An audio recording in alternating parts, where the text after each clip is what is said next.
What's up, everybody? Welcome to the Gooner channel, and today's big question is, should the Premier League scrap VAR? Wolverhampton Wanderers announced that they tabled a motion to be discussed and voted on by the 20 Premier League clubs, citing the fact that VAR has led to delays in the game, it has stopped people celebrating goals in a way they used to, and has caused all kinds of controversy with allegations of corruption. And that looked at in whole, it's done more harm than good. I want to hear from you because if I'm honest with you, I'm hugely conflicted. Way back in the early 2000s when this debate started, I was always against the introduction of video refereeing. I thought there were too many areas of confusion. For example, if something happens on the pitch and the referee doesn't see it, he won't have stopped the game. So what would happen? Would the video assistant referee be able to signal the referee to blow up? What if before that happens, somebody scores a goal? Would the goal be chalked off? I felt then, and to some degree still feel, that football happens at a thrilling pace and that it's not always going to be possible to slow the game down and watch it at a leisurely pace and see where things have gone wrong. But on the other hand, VAR at its best does solve problems. Is a player on or offside? Now, I know, going back a little way, if there was an element of doubt between someone being on or offside, it was usually in the favour of the attacker, because we don't want lots of goals ruled out for decisions of offside that are marginal. Now with VAR technology, though, it literally seems to go down to the millimetre. And I'm not sure that's for the good or not, but if the rule is that you have to be behind the defender, then VAR is just settling an objective argument.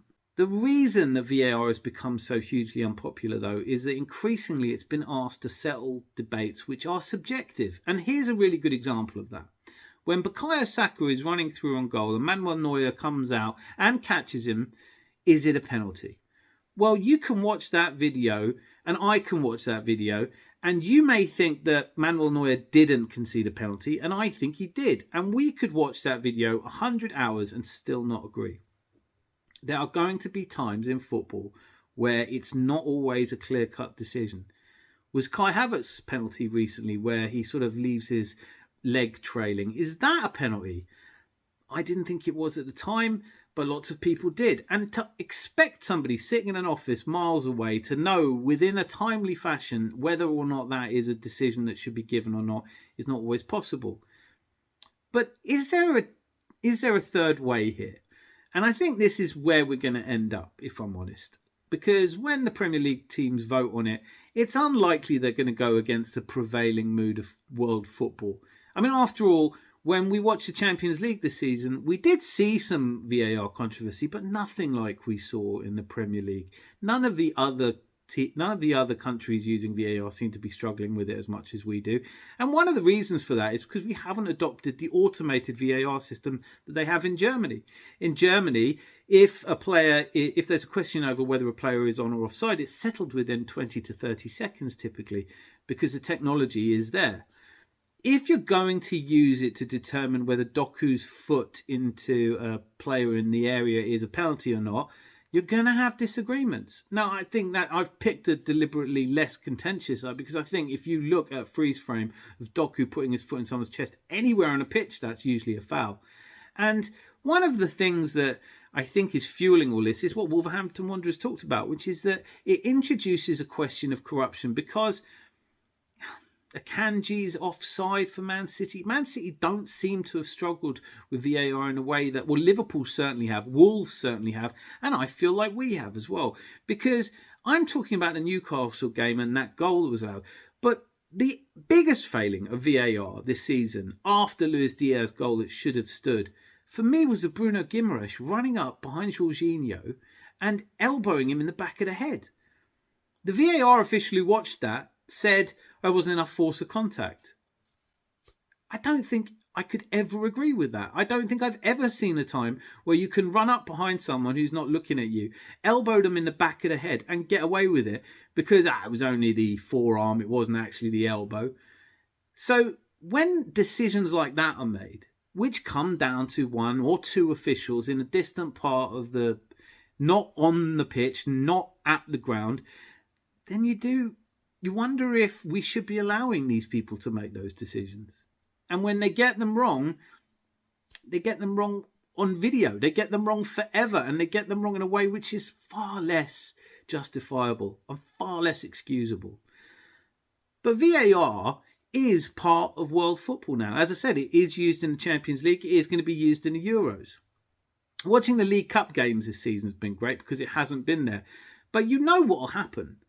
If they scrap it, and I have no doubt that they won't, but if for some reason I'm wrong and they do decide to scrap it next season, you know the first thing that's going to happen is a decision's going to be made on the pitch which is wildly wrong, which VAR would have solved, and everyone will be talking about how we need VAR.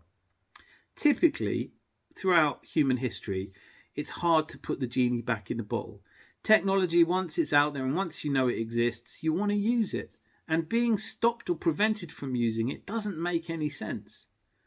When Man United scored that goal, that heartbreaking goal against us in the home game, and it looked like they'd taken a 2-1 lead, and then VAR proved by drawing the lines that actually Gilberto had done a strange angular motion and managed to play Garnacho offside.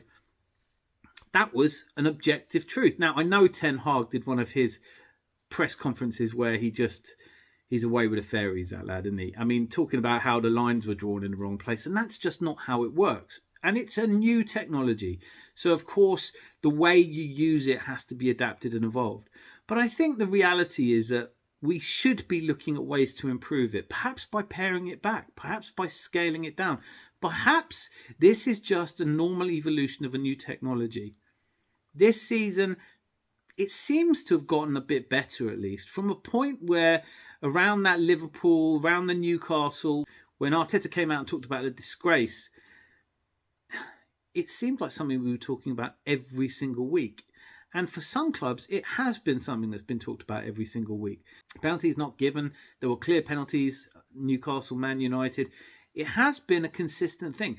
But I think it's too easy to point at VAR as the reason for this. Throughout the history of football, there have been decisions that people have not agreed on. Part of it is down to the fact we're biased. I said at the time, coming back to the Newcastle game, not about the Bruno Guimaraes incident. That is a clear-cut one for me. But could I understand how that ball might have still been in? Yes. Could I accept that perhaps Gabriel was leaning forward and it just looked like he'd been pushed over? I can't say definitively one way or the other. And I couldn't see the ball any better than the VAR could, so I couldn't see if it was onside or offside.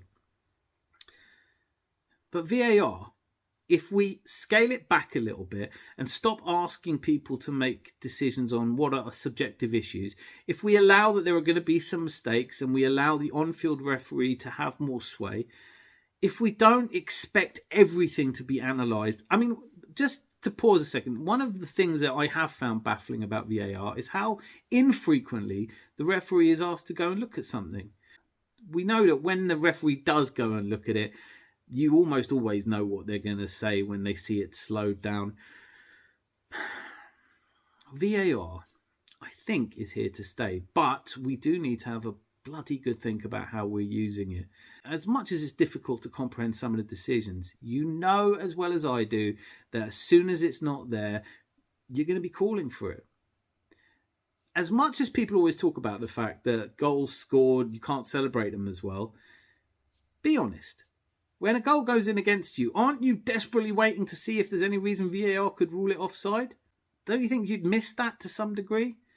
When Erling Haaland's goal winning against Tottenham, the first thing I was thinking is there any way it could be offside? Maybe somebody touched it somewhere down the line. Therefore, when the goal stood and we were able to watch it in time, offside decisions should be pretty straightforward to solve.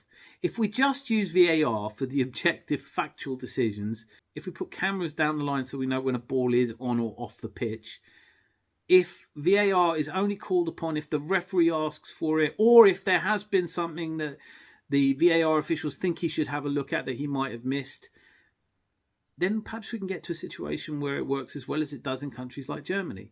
And I think that's a more realistic thing to hope for, because I don't see how you can not use VAR ever again. If we scrap it now, it'll be for a few years and it'll be reintroduced, because if the rest of the world are using VAR, then how can we not? I think this summer's Euros is really telling, and it's interesting to me that they're voting on it before that, because I think if we have a Euros where VAR seems to work really well, then people can refocus this discussion not necessarily on the technology, which after all is just technology, and on the people who are using it and how they're expecting to use it and when they're expecting to use it. And if we can tweak it and improve it, then I think it can be a force. Then I think it can be a really positive part of our game. It's clearly not going to be able to settle disputes like the Bukayo Saka penalty against Bayern, which I still think was a penalty, or Doku's high feet in the game between Man City and Liverpool, which again I think was a penalty. But maybe I'm just too biased. I'm an Arsenal fan, and maybe it is just that my judgment is compromised, and I always think that we get hard time from VAR.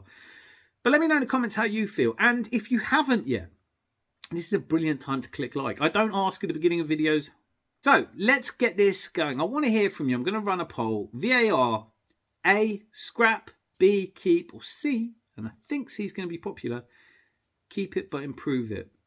Is this just the early days of a technology that we can all look forward to working far better, far more quickly? Anyway, that's my question for today.